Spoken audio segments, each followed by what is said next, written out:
നമസ്കാരം. അറിവിന്റെ ഒരു വലിയ ലോകം, അതും നമ്മുടെ വിരൽത്തുമ്പിൽ. അങ്ങനെ ഒരു ഡിജിറ്റൽ ലൈബ്രറിയെക്കുറിച്ചാണ് നമ്മൾ ഇന്ന് സംസാരിക്കാൻ പോകുന്നത്. ശാന്തികുഞ്ച് ഡിജിറ്റൽ ലൈബ്രറി. എന്താണിതിനെ ഇത്ര സവിശേഷമാക്കുന്നത് എന്നല്ലേ നമുക്കൊന്ന് നോക്കാം.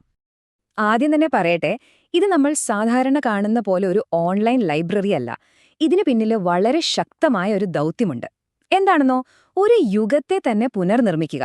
അതെ, അത്രയും വലിയൊരു ലക്ഷ്യമാണ് ഇതിന്റെ എല്ലാം പിന്നിൽ. ഇതാണ് ആ ദൗത്യത്തിന്റെ പ്രധാന ആശയം, യുഗ പുനർനിർമ്മാണം. ആ വാക്കിന്റെ വ്യാപ്തി ഒന്ന് ആലോചിച്ചു നോക്കും.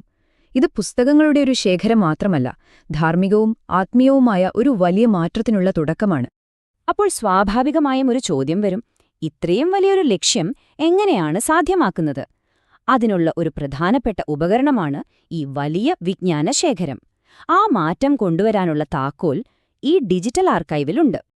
ഈ ലൈബ്രറിയിലെ വിഷയങ്ങളൊന്ന് നോക്കിക്കേ. ചിന്താവിപ്ലവം, ശാസ്ത്രവും ആത്മീയതയും, stress management, will power, personal transformation, life management, കുടുംബബന്ധങ്ങൾ, സ്ത്രീ ശാക്തീകരണം. നമ്മുടെ ജീവിതത്തിന്റെ മിക്കവാറും എല്ലാ മേഖലകളെയും സ്പർശിക്കുന്ന വിഷയങ്ങൾ ഇതിലുണ്ട്. ചുരുക്കി പറഞ്ഞാൽ, നിങ്ങളുടെ സംശയം ആഴത്തിലുള്ള ആത്മീയ കാര്യങ്ങളെക്കുറിച്ചോ അതോ ദൈനംദിന ജീവിതത്തിലെ ചെറിയ പ്രശ്നങ്ങളെക്കുറിച്ചോ ആകട്ടെ, അതിനുള്ള ഉത്തരം ഇവിടെയുണ്ടാകും. മനുഷ്യന്റെ അന്വേഷണങ്ങൾക്കും വെല്ലുവിളികൾക്കും ഒരുപോലെ വഴികാട്ടുന്ന ഒരിടം. ശരി, ഇനി നമുക്ക് ഈ ലൈബ്രറിയുടെ തത്വശാസ്ത്രപരമായ 2 അടിസ്ഥാന ആശയങ്ങളിലേക്ക് കുറച്ചുകൂടി ആഴത്തിലൊന്ന് ഇറങ്ങിച്ചെല്ലാം.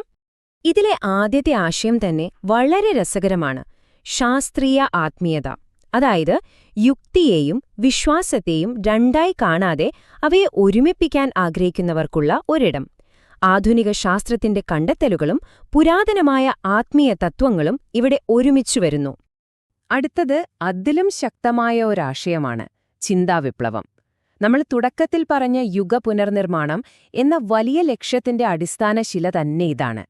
സമൂഹത്തില് വലിയൊരു മാറ്റം വേണമെങ്കിൽ അതിന്റെ തുടക്കം ഓരോ വ്യക്തിയുടെയും ചിന്തകളിൽ നിന്നായിരിക്കണമെന്ന തത്വം. ഇതൊരു പുതിയ കാലത്തെ ഡിജിറ്റൽ ലൈബ്രറിയാണെങ്കിലും ഇതിന്റെ വേരുകൾ ചരിത്രത്തിൽ വളരെ ആഴത്തിൽ തന്നെയുണ്ട്. അത് ഈ സംരംഭത്തിന് നൽകുന്ന ആധികാരികത ചെറുതൊന്നുമല്ല. ഒരു ഉദാഹരണം പറഞ്ഞാൽ, ഈ ഡിജിറ്റൽ ശേഖരത്തിൽ അഖണ്ഡ ജ്യോതി മാഗസിന്റെ പഴയ പതിപ്പുകൾ വരെ നിങ്ങൾക്ക് കാണാൻ കഴിയും. പതിറ്റാണ്ടുകൾക്ക് മുൻപുള്ള അറിവുകളാണ് വിരൽത്തുമ്പിലൂടെ നമ്മുടെ മുന്നിലേക്ക് എത്തുന്നത്. അതെ, നിങ്ങൾ ഈ വർഷം ഒന്നോർക്കണം, 1953. അത്രയും പഴയ ലക്കങ്ങൾ പോലും ഇന്ന് ഡിജിറ്റലായി നമുക്ക് വായിക്കാം. അപ്പോൾ ഒന്നാലോചിച്ചു നോക്കൂ, ഈ ആധുനിക സംവിധാനത്തിന് പിന്നിൽ എത്ര വലിയ പാരമ്പര്യവും പൈതൃകവും ഉണ്ടെന്ന്. അതായത്, പതിറ്റാണ്ടുകളായി കൈമാറി വന്ന അറിവിന്റെ ഒരു വലിയ പാരമ്പര്യത്തെയാണ് ഡിജിറ്റൈസ് ചെയ്ത് വരും തലമുറകൾക്കു വേണ്ടി ഇവിടെ കാത്തുസൂക്ഷിക്കുന്നത്. ഭൂതകാലത്തെ അറിവിനെ ഭാവിക്കു വേണ്ടി സംരക്ഷിക്കുന്ന ഒരു പാലം തന്നെയാണിത്. ശരി, ഇനി ഏറ്റവും പ്രധാനപ്പെട്ട കാര്യത്തിലേക്ക് വരാം. ഇത്രയധികം അറിവുകൾ ഇവിടെയുണ്ട്, പക്ഷേ ഇതൊക്കെ നമ്മുടെ ജീവിതത്തിൽ എങ്ങനെ പ്രയോജനപ്പെടുത്താം?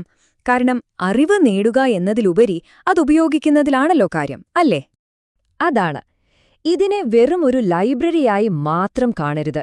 മറിച്ച് നമ്മുടെ വ്യക്തിപരമായ മാറ്റത്തിനുള്ള, സ്വയം മെച്ചപ്പെടുത്താനുള്ള ഒരു ടൂൾ കിറ്റായി കാണുക. വെറുതെ വായിച്ചു പോകാനല്ല, ജീവിതത്തിൽ പ്രാവർത്തികമാക്കാനുള്ള ഉപകരണങ്ങളാണിത്. അപ്പോൾ പോകുന്നതിനു മുമ്പ് ഒരു നിമിഷം ആലോചിക്കൂ, ഈ ചിന്താവിപ്ലവം നിങ്ങളുടെ ജീവിതത്തിൽ എവിടെ നിന്ന് തുടങ്ങാം?